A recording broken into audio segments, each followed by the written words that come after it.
Hello दोस्तों। 91.2 NIVH हलोदून पे मैं हूँ आरजे जेनिफर।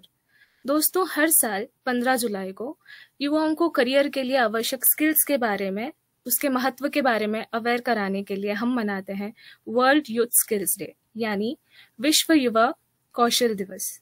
दोस्तों, किसी भी इंडिविजुअल के लिए स्किल्स होना बहुत ज़रूरी है और इसके डेवलपमेंट के लिए काफ़ी सारे कोर्सेज भी हैं। दोस्तों, हम हमारे आसपास जब भी किसी दिव्यांगजन को देखते हैं तो हमारे दिमाग में एक चिंता आती है कि इसका फ्यूचर क्या होगा, इसके करियर का क्या होगा, ऐसे जॉब कौन देगा। अब गवर्नमेंट इसका भी सोल्यूशन लेके आई है। SCPWD दिव्यांगजनों के स्किल डेवलपमेंट के लिए कोर्सेज फॉर्म करती है, एग्जीक्यूट भी करती है। तो आज दिव्यांगजनों के कौशल विकास के बारे में चर्चा करने के लिए हमारे साथ ऑनलाइन में जुड़ी हैं एक special guest doctor Niharika Nigam, जो skill council for persons with disability में as a head of standard and quality assurance के पोस्ट में है। नमस्ते मैम, आपका बहुत बहुत स्वागत है हमारे रेडियो स्टेशन में। नमस्कार Jennifer, and I'm really happy to be part of this program. Look forward to it. Yes, ma'am. Ma'am, जैसे आज वर्ल्ड यूथ स्किल्स डे के बारे में हम बात कर रहे हैं, तो सबसे पहले मैं जानना चाहूंगी कि skill council for persons with disability क्या है मैम? तो Jennifer, skill council for persons with disability, जैसे कि आपने स्वयं ही बता दिया, एक काउंसिल है, एक हॉरिजॉन्टल काउंसिल है। तो 2015 अक्टूबर में इसका फॉर्मेशन हुआ था। नेशनल स्किल डेवलपमेंट पॉलिसी के अंतर्गत हम CII, MS, NSDC, MSJE द्वारा प्रमोटेड हैं under the aegis of ministry of skill development and entrepreneurship. So we were formed in October 2015 in order to provide skill training, meaningful skill training to the youth with disability. Ma'am, how does it work? ये कैसे काम करता है, इसका procedure आप अगर थोड़ा बता सकते हैं? तो skill council for persons with disability का जो मेन ऑब्जेक्टिव है वो है स्किल ट्रेनिंग और employment for the people with disability. और इसके लिए हम जॉब रोल्स को आइडेंटिफाई करते हैं, जो भी डिमांड के जॉब रोल्स हैं। We have almost 37 sector skill councils हैं, जैसे कि रिटेल है, लॉजिस्टिक्स है, ब्यूटी एंड वेलनेस है। तो इन सबको हम एक वर्टिकल सेक्टर स्किल काउंसिल्स के रूप में जानते हैं, जिसमें कि जो भी कोर्सेज अवेलेबल होते हैं वो उस काउंसिल के आधार पर, जैसे ब्यूटी एंड वेलनेस के अंतर्गत कोर्सेज होंगे beauty therapist, assistant spa therapist. Apparel sector skill councils में हो सकते हैं self employed tailor, swing machine operator, right, embroider, इस तरीके के जॉब रोल्स हो सकते हैं। तो skill council for persons with disability एक हॉरिजॉन्टल काउंसिल है जो कि इन सभी सेक्टर स्किल काउंसिल्स को कट अक्रॉस करती है और इन सभी से जॉब रोल्स को आइडेंटिफाई करती है बेस्ड ऑन द डिमांड, और उनको कस्टमाइज करती है फॉर द वेरियस डिसेबिलिटी। और उसके बाद इन जॉब रोल्स को कस्टमाइज करने के बाद इनका इम्प्लीमेंटेशन होता है थ्रू द ट्रेनिंग प्रोवाइडर्स, जो कि पैन इंडिया हमारे से जुड़े हुए हैं। मतलब ये सारी कोर्सेज कुछ इंस्टीट्यूशंस कराते हैं, तो मैं ये जानना चाहूंगी कि इंडिया में अभी कितने इंस्टीट्यूशंस या नेशनल इंस्टीट्यूशंस हैं जो ऐसे कोर्सेज को रन करती हैं मैम? इंडिया में हमारे पास 150 ऐसे इंस्टीट्यूशंस हैं जहां पर हमारी मोर देन 300 ट्रेनिंग चल रही है। National institutes, everything is a part of this. तो ये सारे डिटेल्स हमारे वेबसाइट पे आपको और डिटेल में मिल सकते हैं। मैम, अगर किसी इंस्टीट्यूशन को SCPWD के अंदर कोई कोर्सेज अगर उनके अंडर रन करते हैं तो उनमें क्या क्राइटेरिया होनी चाहिए? ओके, तो SCPWD किसी भी कोर्स को रन करने के लिए ऑर्गेनाइजेशंस के लिए कुछ गाइडलाइंस बनाई हुई हैं, जो कि हमारे वेबसाइट के ऊपर मेंशन्ड है, जिसमें कुछ गाइडलाइंस होती हैं, जैसे एक्सेसिबिलिटी को लेकर कुछ गाइडलाइंस हैं, इंफ्रास्ट्रक्चर, लैब, ट्रेनर की क्वालिफिकेशन क्या होनी चाहिए, कितने होने चाहिए, एलिजिबिलिटी क्या होनी चाहिए, उन सबको लेकर उन गाइडलाइंस को दिया हुआ है। कोर्स को लेके क्या रिक्वायरमेंट हो सकती है, क्या डिटेल्स हो सकती हैं, वो सारी हमारी वेबसाइट के ऊपर रेफर की जा सकती हैं। वेबसाइट है www.scpwd.in। ओके मैम, जैसे आपने अभी ट्रेनर्स के बारे में मेंशन किया, सो क्या ट्रेनर्स को भी हमें मतलब पीडब्ल्यूडीज को ट्रेन करने के लिए कोई स्पेशल ट्रेनिंग लेनी पड़ती है? बिल्कुल। सो पर्सन्स विद डिसेबिलिटी के लिए यदि हम ये दिमाग में रखते हैं कि कोई एक व्यक्ति जिसको कि डिसेबिलिटी में खासा एक्सपीरियंस है, वो किसी भी ट्रेड के ऊपर पीडब्ल्यूडी को एक अच्छी जानकारी दे सकता है, उनको पढ़ा सकता है, तो वो भी संपूर्ण बात नहीं होगी। और अगर हम ये मान के चलते हैं कि जिसको ट्रेड की नॉलेज है वो पर्सन्स विद डिसेबिलिटी के साथ डील कर सकता है, तो ये भी अपने में कंप्लीट रिक्वायरमेंट नहीं फुलफिल कर पाएगा। इसीलिए जो हमारा मॉडल है किसी भी ट्रेनर को रेडी करने का, वो एक 3 स्टेप्स का मॉडल है, जिसमें कि डोमेन ट्रेनिंग, प्लेटफॉर्म ट्रेनिंग और पीडब्ल्यूडी ओरिएंटेशन ट्रेनिंग दी जाती है। डोमेन के अंतर्गत the trainer has to be certified on the skills. Platform skill training, उस ट्रेनर को क्या पेडागोजी होनी चाहिए, अपने लर्नर्स को कैसे आप मोटिवेट रख सकते हैं क्लास के अंदर। So all those pedagogical skills are taught under the platform skill training. और उसके बाद आता है आपका डिसेबिलिटी सेंसिटाइजेशन मॉड्यूल, जो कि एक क्यूपी की तरह skill council for persons with disability ने बनाया हुआ है और एनसीबीटी द्वारा अप्रूव्ड है, और उसके ऊपर certification. So, for giving education, for training the people with disability, एक ट्रेनर को डोमेन, प्लेटफॉर्म और डिसेबिलिटी सेंसिटाइजेशन तीनों का ही सर्टिफिकेट अनिवार्य है। ओके, सो जब तक वो कंप्लीट नहीं करते, ही कैन नॉट बी और she can not be trainer और इंस्ट्रक्टर। जी हाँ। अगर हम किसी दिव्यांगजन की बात करें, एज अ स्टूडेंट अगर उसे किसी कोर्स में एडमिशन लेना है, तो मिनिमम कितनी डिसेबिलिटी होना जरूरी है, एंड कौन कौन से डॉक्यूमेंटेशन होनी बहुत कंपलसरी है या नेसेसरी है? जेनिफर, आपके सवाल पे मैं ये बताना चाहूंगी कि व्हेनेवर एक स्टूडेंट एडमिशन के लिए जाता है, तो उसके लिए जो पूरी गाइडलाइंस है वो हमारे ट्रेनिंग प्रोवाइडर्स उन्हें प्रोवाइड करते हैं। बट इसके अलावा जो बेसिक रिक्वायरमेंट होती है, उसके लिए वो 40% डिसेबिलिटी कम से कम उनके पास होनी चाहिए, because as per RPwD 40% is the benchmark disability.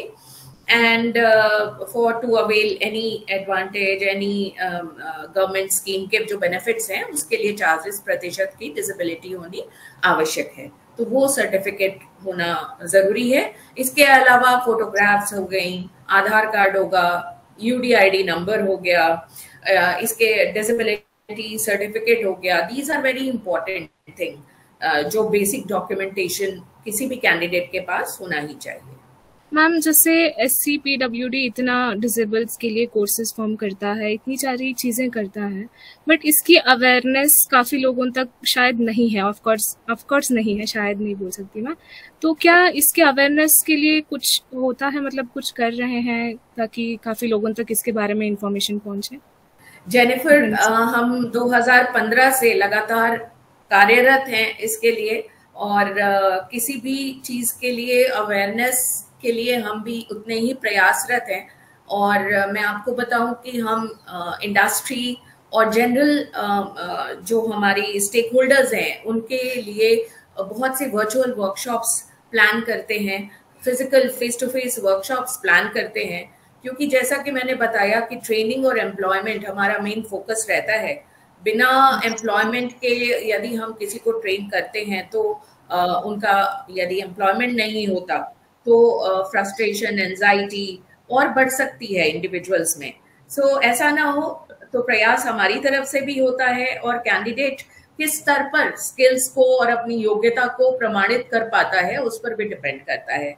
तो इसके लिए हम इंडस्ट्री के साथ बहुत से वर्कशॉप्स ऑर्गेनाइज करते हैं, और अभी तक 2018 से यदि बात की जाए, तो हम करीब 70 से अबव ऐसी वर्कशॉप्स कर चुके हैं, और जिसकी वजह से बहुत से ऑर्गेनाइजेशंस हमसे जुड़े हैं।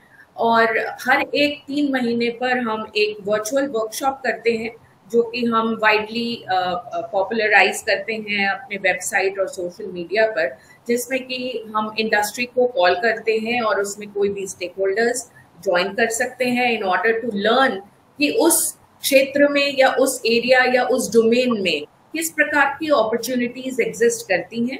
यदि और भी कुछ ऐसे मुद्दे हैं जिन पर चाहते हैं लोग कि इस पर चर्चा हो, तो उन चीजों को हमारे पास आप लिखित में भेज सकते हैं। हमारी वेबसाइट है info@scpwd.in।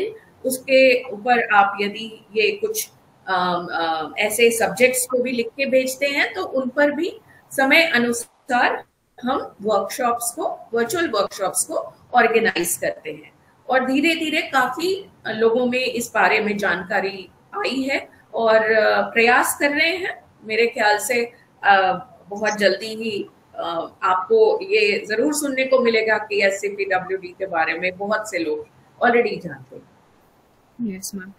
और मैम मैं साथ साथ ये जानना चाहती हूँ, जैसे टेक्नोलॉजी अपग्रेड होते रहती है, तो उसके साथ साथ क्या कोर्स करिकुलम और ट्रेनर्स भी अपग्रेडेड रहते हैं?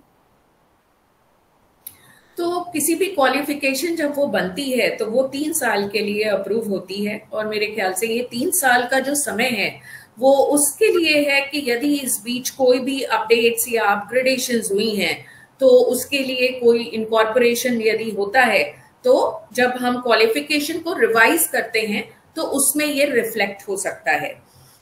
इसके अलावा हमारी सभी क्वालिफिकेशंस इंडस्ट्री अप्रूव्ड होती हैं, तो मेन फोकस होता है कि इंडस्ट्री की जो भी रिक्वायरमेंट होती है उसके बेसिस पे हम क्वालिफिकेशन का कंटेंट और वर्जन अपडेट करते हैं, जिसमें अभी जैसे मैं आपको हाल ही में बताऊं, there were a lot of qualifications जिनके अंतर्गत एम्प्लॉयमेंट स्किल एक बहुत ही खास मुद्दा है। तो हमारे department of empowerment of persons with disability में सेक्रेटरी सर के आदेशानुसार एक ES मॉड्यूल की को बनाया गया, जो कि लीडिंग NGOs ने मिलकर SCPWD सबने सहयोग किया और ये एक 70 घंटे का मॉड्यूल बना। तो ये मॉड्यूल अब सभी SCPWD की क्वालिफिकेशंस का हिस्सा है और इसी प्रकार से उनको रैशनलाइज समय समय पर किया जाता है। Okay ma'am. मैम जब जो भी बच्चे इन कोर्सेज को करते हैं, क्या उनकी प्लेसमेंट भी होती है आफ्टर दिस कोर्सेज?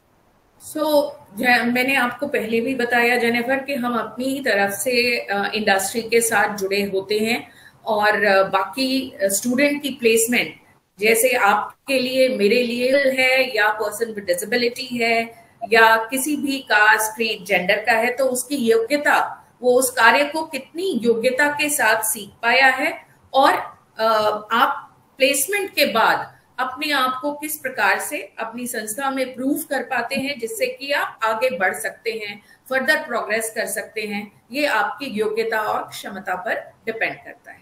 ओके, मतलब जो भी कोर्स कर रहे हैं सबने दिल लगा के करना चाहिए ताकि हम कैपेबल बन सकें। जी बिल्कुल। और बाकी SCPWD अपनी ओर से पूरा प्रयास करती है कि स्टूडेंट्स जिनकी ट्रेनिंग होती है उनका प्लेसमेंट भी हो। ऐसे पोर्टल्स भी हैं, there are portals on DPWD ने भी कुछ पोर्टल्स बनाए हैं जिनमें कि जॉब एग्रीगेशन है, जॉब रिक्वायरमेंट्स को मेंशन किया जाता है। naukri.com हमारा एक पोर्टल भी बना हुआ है PWD के लिए, उस पर भी हम हमारे एम्प्लॉयर्स जॉब्स को प्लेस करते हैं and it is a direct interface between the student as well as the industry. Okay ma'am, मेरा एक और सवाल ये था कि जैसे इन कोर्सेज के बारे में कुछ लेवल्स नंबरिंग में दिए गए थे, सो क्या आप शॉर्ट में हमें बता सकती हैं कि ये क्या था? जरूर। मेरे ख्याल से आप लेवल 2, 3, 4 इस तरह से जो मेंशन होता है आप उसके बारे में पूछ रही हैं। तो इनको नेशनल स्किल्स क्वालिफिकेशन फ्रेमवर्क या NSQF लेवल्स कहा जाता है।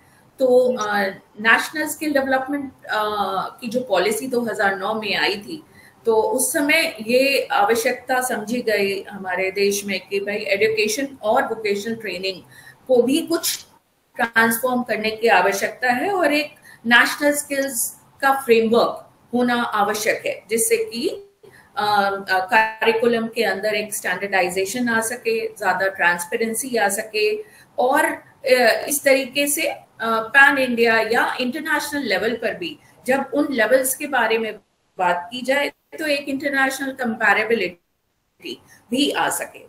तो उस समय पर इन चीजों की शुरुआत हुई, और एनएसक्यूएफ फिलहाल उस समय एक सेंट्रल लेवल पर इस चीज का एफर्ट नहीं हो पाया, तो ministry of labour and employment ने इसमें काम करना शुरू किया और उन्होंने एक क्वालिफिकेशन फ्रेमवर्क बनाया।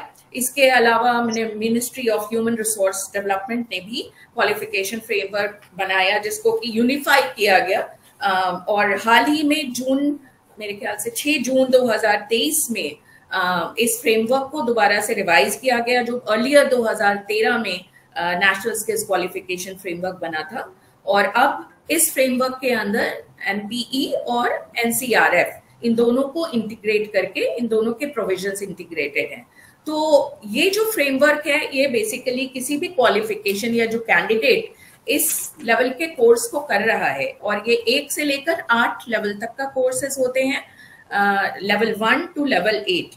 लेवल 1 और 2 पे बिल्कुल बेसिक लेवल पे as an assistant, as an ops assistant, मान लीजिए रिटेल ऑप्स असिस्टेंट है जिसमें कि उसको निर्देशों का पालन करना है किसी भी व्यक्ति को, तो उस लेवल पर उनको वो जानकारी दी जाती है और उसके बारे में एक पूरी उसको कितना प्रोफेशनल स्किल्स होनी चाहिए, टेक्निकल स्किल्स उसको क्या होनी चाहिए, क्या सॉफ्ट स्किल्स होनी चाहिए, उसकी नॉलेज कितनी होनी चाहिए, उसके ब्रॉड लर्निंग आउटकम्स क्या होने चाहिए उस क्वालिफिकेशन को जब वो सीख के कैंडिडेट निकलता है, और उसके अलावा उसको किस प्रकार की जानकारी होनी चाहिए, वो पूरा सिस्टम उस एनएसक्यूएफ लेवल में बता दिया जाता है। सो इन क्वालिफिकेशंस में मान लीजिए एनएसक्यूएफ लेवल 4 का क्वालिफिकेशन है जो सुपरवाइजर का है, तो द सुपरवाइजर की रिस्पॉन्सिबिलिटी क्या होती है, उसको किसी भी लेवल पर किस तरीके से परफॉर्म करना है, वो पूरी चीजें इसमें विस्तार से बताई जाती हैं। तो एनएसक्यूएफ लेवल इस प्रकार से लेवल 2, लेवल 3, लेवल 4, लेवल 8 तक जाते हैं। ओके मैम, एक और चीज थी उसमें मेंशन थी ऑक्यूपेशनल स्टैंडर्ड्स, तो ये यूनिक सा वर्ड लगा मुझे, so what is it all about? Occupational standards एक प्रकार का एक डिस्क्रिप्शन है किसी भी ऑक्यूपेशन को लेकर, और it contains the complete occupational profile and describes about the skill, knowledge and behavior which the individual should be doing after learning the course. So it is a competency based framework जो occupational standards हैं, और इसको हमारी qualifications के अंदर आप national occupational standards के नाम से आपने देखा होगा, नॉस एज अ नॉस लिखा होता है, जो हमारी सभी क्वालिफिकेशंस में अपडेटेड होता है। और अभी हाल ही में जो कुछ डेवलपमेंट्स हुए हैं उसके अंतर्गत नॉस बेस्ड असेसमेंट भी काफी प्रचलित हो रहा है। और मैंने आपको बताया था कि जैसे ईएस एम्प्लॉयबिलिटी स्किल्स का एक नॉस भी बन चुका है, तो यदि व्यक्ति चाहे तो वो इस नॉस के अंतर्गत भी अपना सर्टिफिकेशन ले सकते हैं। ओके मैम, काफ़ी सारे क्वेश्चंस का आपने आंसर्स हमें दे दिया है, तो आप क्या हमारे आज, because we are celebrating World Youth Skills Day, तो क्या आप हमारे यूथ्स के लिए कोई मैसेज देना चाहेंगी? बहुत बड़ा सवाल है और मैं इसमें अपने आप को बहुत छोटा समझती हूँ मैसेज देने के लिए, लेकिन क्योंकि हम क्वालिफिकेशंस पे काम करते हैं, हम यही चाहते हैं कि शुरुआत हमने 3 क्वालिफिकेशंस, 6 क्वालिफिकेशंस से की। आज हमारे पास 350 के करीब क्वालिफिकेशंस हैं, जो एक्टिव हैं वो 323 हैं, मैं आपको एग्जैक्ट नंबर बता रही हूँ। और आज तक हम लगभग 450 से भी ऊपर क्वालिफिकेशंस बना चुके हैं। लेकिन जैसे आपने मेंशन किया था कि इंडस्ट्री का जब रिवीजन होता है या इंडस्ट्री रिक्वायरमेंट टेक्नोलॉजी अपडेट्स के बेसिस पे इसको हम आगे रिवाइज करते हैं कि नहीं, उसके आधार पर जब रिविजन्स होते हैं तो हम उनको डीएक्टिवेट आर्काइव भी कर देते हैं।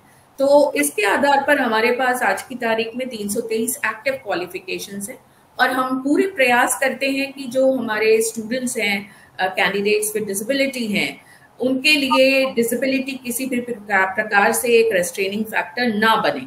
वो उन स्किल्स को, कॉम्पिटेंस को असिस्टिव टेक्नोलॉजी के साथ इस प्रकार से सीखें कि वो एट पार खड़े होकर अपने नॉन डिसेबल्ड कलीग्स के साथ परफॉर्म कर सकें। तो जब इस तरीके की हम क्वालिफिकेशंस को बनाते हैं तो वी वांट कि more and more youth should come forward and opt for qualifications. बहुत ट्रेडिशनल क्वालिफिकेशंस को ना लेकर कुछ और भी क्वालिफिकेशंस हैं जिसमें कई बार हम यूथ सोचते हैं कि हम शायद इसको नहीं कर सकते। तो ऐसा कोई विचार मन में नहीं लाना है।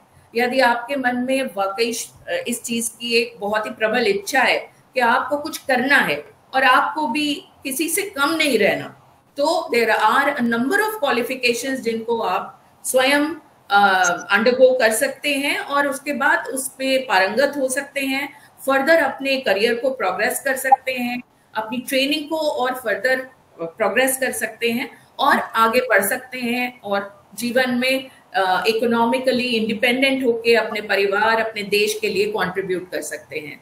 So I think that is the only message which I would like to give. Please come forward and take as many qualifications, future qualifications जो कि हमने तैयार की हैं। थैंक यू सो मच, आपने काफ़ी अच्छा मोटिवेशन दिया है, काफ़ी चीज़ें बताई हैं। आई एम श्योर कि हमारे लिसनर्स को भी ये काफ़ी इंफॉर्मेटिव लगा होगा। आपने SCPWD के बारे में हमें बताया और स्किल्स के बारे में, स्किल्स के इंपॉर्टेंस के बारे में बताया और यूथ्स को मोटिवेट भी किया। इसके लिए thank you so much ma'am. In the end मैं हमारे लिसनर्स को यही कहना चाहूँगी, जैसे हम सब जानते हैं कि इंडिया में ऑलमोस्ट 50 to 60% ऑफ पॉपुलेशन युवाओं की है।